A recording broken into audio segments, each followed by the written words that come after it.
ఎప్పుడూ లేనిది ఈ మధ్య కాలంలో నారా భువనేశ్వరి గారు ప్రజల్లోకి వచ్చారు. నిజం గెలవాలి పేరుతో తిరుగుతా ఉన్నారు.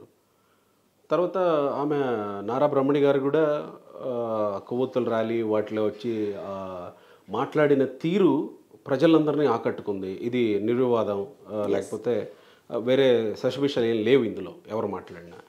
సో ఈ క్రమంలో నారా భువనేశ్వరి గారు పలానా చోట నుంచి పోటీ చేస్తారు, బ్రహ్మణి గారు పలానా చోట నుంచి పోటీ చేస్తారని కొన్ని చర్చలు జరుగుతూ ఉన్నాయి కదా. అంటే ఒక మహిళగా మీకేమనిపిస్తుంది? వాళ్ళు రాజకీయాల్లోకి వచ్చి వాళ్ళు మాట్లాడుతున్న తీరు, ప్రజలతో తిరుగుతున్న తీరు చూసినప్పుడు కంటెస్ట్ చేయాల్సిన అవసరాన్ని ఏమన్నా పార్టీ గుర్తిస్తుందా? వాళ్ళు ఒక విషయం చెప్తానండి.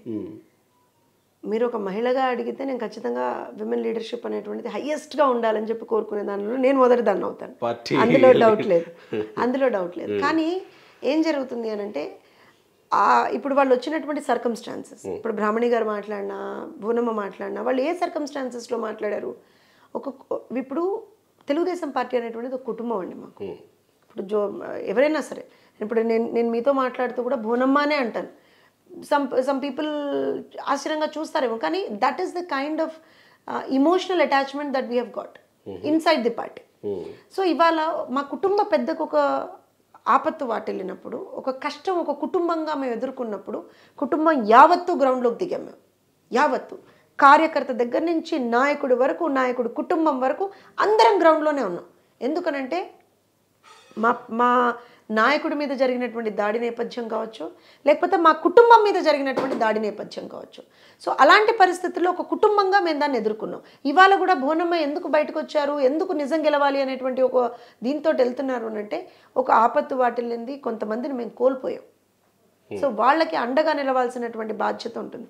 డబ్బులు ఇస్తున్నామా అది ఒక క్షణం పక్కన పెడితే, ది కాన్ఫిడెన్స్, నేనున్నాను పెద్దగా, ఇంటి పెద్దగా నేనున్నా, మీకున్నా ఒక అమ్మగా నేనున్నాను అనేటువంటి ఒక కాన్ఫిడెన్స్ ఇచ్చేటువంటి ఒక ప్రయత్నం చేస్తున్నారు. సో అలాంటి పరిస్థితుల్లో ఇవాళ మీరు అన్నట్టుగా వాళ్ళు కూడా వస్తారా అంటే, most of the times it's been very clearly told.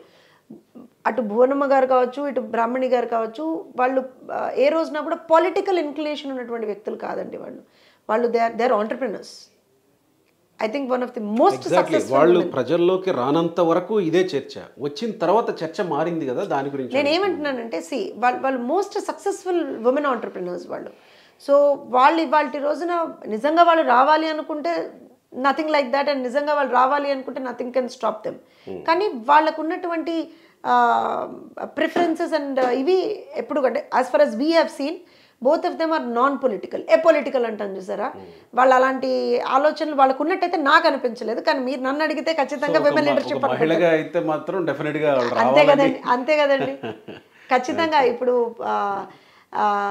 It gives a lot of strength ఎవరికైనా సరే.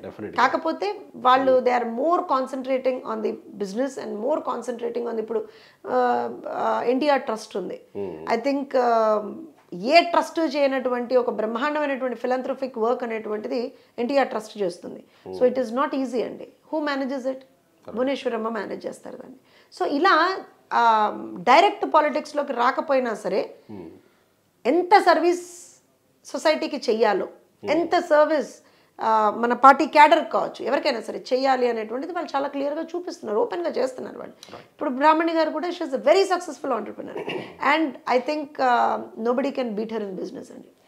She is a gem of a person that we can say. అంటే పొలిటికల్ ఫీల్డ్ అపార్ట్గా మనం కనుక చూస్తే, I think one of the best individuals you can ever met. Right. మనం ముగింపుకు వద్దాం. ఇప్పుడు జనసేన టీడీపీతోనే కొన్ని తలనొప్పులు ఎదుర్కొంటున్నారు ఆంధ్రప్రదేశ్లో సీట్ల పంపకాల విషయంలో. ఇప్పుడు బీజేపీతో కూడా పొత్తులో వెళ్ళాలి అని అంటే ఇంకాస్త అధికమవుతాయేమో కదా. సరే, నేను విషయం చెప్తానండి. మీరు మళ్ళీ పొత్తు లేదు నాకు తెలియదు చెప్పొద్దు. సరే, స్టేట్మెంటే తప్పంటుంటే ఎక్కడ మీ స్టేట్మెంట్ ఎక్కడ తప్పంటున్నానో వినండి. తలనొప్పులు ఎదురవుతున్నాయి, ఇది అవుతుంది, అది అవుతుంది అని అంటే, చిన్నపాటి ఏమంటారు అని అంటే అలకలు, చిన్నపాటివి పరిపాటివి బుజ్జగింపులతో అయిపోతాయా? ఇప్పుడు